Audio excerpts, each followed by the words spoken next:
بسم اللہ الرحمن الرحیم۔ السلام علیکم۔ اسیر محبت، قسط نمبر 13، رائٹر اشمینہ طالب۔ علیزہ نے اپنا گلا صاف کیا۔ علیزہ، آپ کی کیا واقعی میں شادی ہونے والی ہے؟ سلار کا یقین کرنا مشکل ہو رہا تھا۔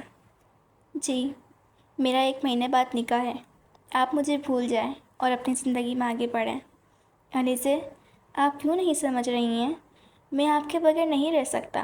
آپ کو کسی اور کے ساتھ سوچتا بھی ہوں تو میری سانس رکنے لگتی ہے۔ علیزہ پلیز میں آپ سے ریکویسٹ کر رہا ہوں، ایک دفعہ، بس ایک دفعہ اپنے گھر والوں سے بات کر لیں۔ سلار، آپ نے اپنی جان لینے کی کوشش کی ہے نا؟ علیزہ کے پاس اس کے سوال کا کوئی جواب نہ تھا، اس لیے بات بدلی۔ علیزہ، ابھی اتنا نہیں گرا میں کہ میں حرام موت مروں، لیکن کچھ پتہ نہیں، شاید مر بھی جاؤں۔ سلار، اگر آپ مجھ سے واقعی میں محبت کرتے ہیں نا تو میری ایک بات مان لیں۔ کیا؟ پہلے وعدہ کریں مانیں گے۔ علیزہ، آپ حکم کیا کریں مجھے، آپ کی ہر بات سر آنکھوں پر۔ پلیز مجھے بھول جائیں اور اپنی زندگی میں آگے بڑھ جائیں۔ میری وجہ سے اپنی زندگی برباد نہ کریں، مجھے گنہگار نہ بنائیں۔ میں نے آج ایک نامحرم سے بہت دیر بات کی ہے تاکہ میری وجہ سے وہ اپنی زندگی برباد نہ کر لے۔ پلیز آپ کسی اچھی لڑکی سے شادی کر کے اپنی زندگی میں آگے بڑھ جائیں۔ اللہ حافظ۔ اس نے یہ کہہ کے کال بند کر دی اور رونے لگی۔ ادھر سلار کا بھی کچھ حال کم نہ تھا۔ کیسے بھول جاؤں علیزہ؟ آپ تو میری سانسوں کی طرح مجھ میں چلنے لگی ہیں، میری رگوں میں خون کی طرح دوڑنے لگی ہیں۔ میں چاہ کے بھی آپ کو خود سے الگ نہیں کر پا رہا۔ میرے رب، مجھے صبر عطا کر۔ دن بہت تیزی سے گزر رہے تھے۔ شادی میں 1 ہفتہ باقی تھا۔ جویریہ 1 ہفتے پہلے ہی علیزہ کے گھر آ گئی تھی۔ سلمیٰ بیگم نے اسے بلایا تھا کیونکہ اب رسمیں شروع ہونی تھیں۔ ارے آپ کو یاد آ گئی اس غریب خانے کی؟ جویریہ علیزہ کے کمرے میں جا رہی تھی۔ وہ ابھی آئی تھی۔ شہریار نے اسے دیکھتے ہی پوچھا، آپ کا اچھا خاصا گھر ہے، اس کو غریب خانہ کیوں کہتے ہیں آپ؟ مجھے تو یہ گھر بہت پسند ہے۔ اچھا جی، مجھے لگا آپ کو پسند نہیں ہے، تبھی آپ یہاں نہیں آتی۔ ویسے اچھا ہے آپ کو یہ گھر پسند ہے، آپ کو آنا تو یہیں ہے نا؟ شہریار کی بات پہ پتہ نہیں کیوں اس کو شرم آنے لگی تھی۔ مجھے جانا چاہیے، علیزہ انتظار کر رہی ہوگی۔ جی جائیں آپ، ورنہ مجھے پتہ ہے آپ کا یہاں کھڑا ہونا مشکل ہو جائے گا۔ اس نے بس یہی کہا اور وہاں سے چلی گئی۔ ان 3 ہفتوں میں کچھ بھی نہیں بدلا تھا۔ ارسلان نے خود مناہل سے بات نہیں کی کہ وہ خود ارسلان سے بات کرے، اور مناہل نے اس لیے نہیں کی کہ کہیں وہ غصہ نہ ہو جائے۔ اس میں ہمت ہی نہیں ہو رہی تھی۔ سلار نے بالکل باہر آنا جانا چھوڑ دیا تھا۔ وہ بہت خاموش رہنے لگا تھا۔ بہت کم کمرے سے باہر آتا تھا، یا یہ کہنا بہتر ہوگا بس کھانا کھانے آتا تھا۔ کھانا بھی کیا کھاتا تھا، بس 1-2 نوالے کھاتا تھا، سب کو دکھانے کے لیے۔ وہ سب سے ناراض تھا، لیکن اللہ سے نہیں۔ وہ 5 وقت کی نماز وقت پہ ادا کرتا تھا، اور تہجد بھی، اور پھر علیزہ کے پانے کی دعا اور رب کے معجزے کا انتظار۔ شہریار کو جہاں موقع ملتا وہ جویریہ کو چھیڑتا تھا، اور جویریہ جو بالکل کھلے دماغ کی تھی، کسی کی باتوں سے نہیں ڈرتی تھی، ہر بات کا جواب ہوتا تھا، اس کی باتوں پہ خاموش ہو جاتی تھی۔ ابھی بھی کچھ ایسا ہی تھا۔ جویریہ کچن میں کھڑی پانی کا جگ بھر رہی تھی جب شہریار اندر آیا۔ سنو، تمہیں چائے بنانی آتی ہے؟ نہیں، مجھے چائے بنانی نہیں آتی۔ تو سیکھو نا، شادی کے بعد کیا مجھے چائے بنوانے کے لیے ایک اور بیوی لانی پڑے گی؟ جویریہ اس کی بات پہ حیران ہوئی۔ آپ کو کس نے اس خوش فہمی میں رکھا ہوا ہے کہ میں آپ سے شادی کروں گی اور آپ کے لیے چائے بنانا سیکھوں گی؟ جویریہ کی بات پہ شہریار نے اپنی مٹھی بند کر کے اپنے غصے پہ قابو کیا، اور جویریہ سے 2 قدم کے فاصلے پہ کھڑا ہوا۔ جویریہ، ایک بات کان کھول کے سن لو، شادی تو میری تم سے ہی ہوگی، اس لیے بہتر ہوگا اپنے اس چھوٹے سے دماغ سے یہ بات نکال دو کہ میں تمہیں کسی اور کا ہونے دوں گا۔ اس لیے کہ کبھی کسی اور کو اپنے ساتھ سوچنا بھی نہیں، ورنہ میرا کچھ نہیں جائے گا، لیکن جس کے بارے میں تم سوچو کہ اس کے گھر والے اپنی اولاد سے محروم ہو جائیں گے۔ شہریار نے ایک ایک لفظ چبا چبا کے کہا تھا۔ جویریہ تو اس کا یہ روپ دیکھ کے حیران تھی، کہاں وہ شوق اور چلبل سا شہریار اور کہاں یہ۔ آپ مجھے دھمکی دے رہے ہیں؟ آپ جویریہ خان کو دھمکی دے رہے ہیں؟ آپ کو تو پتہ بھی نہیں ہے میں آپ کو پسند کرتی بھی ہوں یا نہیں۔ تو بہتر ہوگا آپ مجھے دھمکانا چھوڑ دیں۔ میں کوئی عام لڑکی نہیں ہوں جو ڈر جاؤں گی، اور یہ وقت نے بتانا ہے کون کس کا نصیب ہے۔ جویریہ نے بھی اسی کے انداز میں جواب دیا۔ انٹرسٹنگ، یار تم تو بالکل دبنگ نکلی، مجھے بالکل ایسی ہی وائف چاہیے تھی، لو مل گئی۔ بس جلدی سے امر بھائی بھی فارغ ہوں یا پھر میں ماما سے بات کروں منگنے کے لیے۔ وہ جویریہ کی بات میں مسکرا کے بولا اور آخر میں سوالی نظروں سے دیکھا۔ ایک تو آپ میری سمجھ سے باہر ہیں، کبھی کچھ ہوتے ہیں اور کبھی کچھ۔ وہ شہریار کو دیکھ منہ بنا کے بولی، ایسے کہتی وہ شہریار کو بہت اچھی لگ رہی تھی۔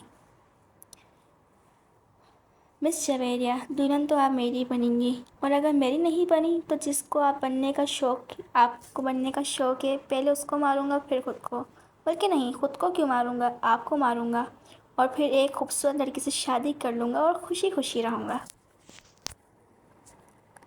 جویریہ کو وہ ابھی کسی اور لڑکی کا نام لیتے ہوئے زہر لگ رہا تھا۔ صبر رکھیں، آپ کیوں مجھے ماریں گے، میں آپ کو بھی بتاتی ہوں۔ اس نے چھری اٹھائی۔ شہریار نے ناسمجھی سے اسے دیکھنے لگا۔ آپ کی ہمت کیسے ہوئی کسی اور لڑکی کا نام اپنی زبان پہ لانے کی؟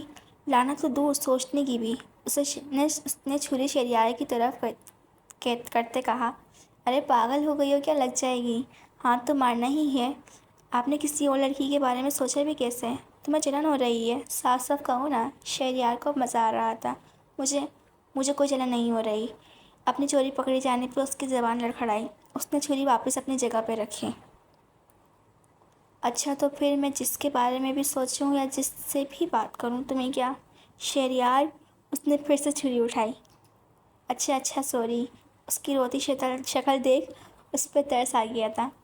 جب اتنی محبت کرتی ہو تو کیوں نہیں دیتی؟ مجھے کچھ نہیں کہنا، وہ یہ کہتی وہاں سے بھاگتے ہوئے نکلی۔ پیچھے شہریار اس کو زیادہ دیکھ رہا تھا اور مسکرا رہا تھا۔ پاگل، وہ یہ کہتا باہر نکل گیا۔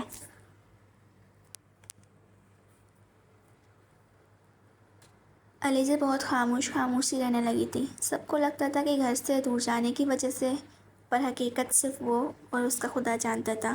ابھی بھی وہ وضو کر کے نماز ادا کر رہی تھی۔ فجر کا وقت تھا، جویریہ سو رہی تھی۔ اس نے نماز پڑھ کے سلام پھیرا، پھر دعا کے لیے ہاتھ اٹھائے۔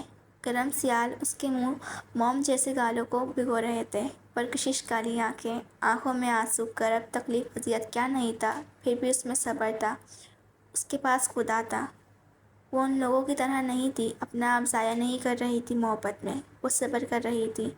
یا اللہ، میرے دل سے اسے نکال دے۔ میں اپنے محرم کے ساتھ وفادار رہنا چاہتی ہوں۔ میں نہیں چاہتی کہ میرے دل میں کوئی اور ہو اور میں نکاح میں کسی اور کے ہوں۔ میرے مالک، میرے لیے آسانی پیدا کر، اس کو نکال دے میرے دل سے، مجھے گنہگار ہونے سے بچا لے۔ وہ یہ کہتی سجدے میں جا کے رونے لگی۔ وہ بہت اذیت میں تھی۔ اس کو کچھ سمجھ نہیں آ رہا تھا وہ کیسے سالار کو اپنے دل سے نکالے۔ کل اس کا نکاح تھا، وہ کسی اور کی بننے جا رہی تھی۔ کیسے کسی نامحرم کو دل میں رکھ کے کسی اور کی ہو جاتی؟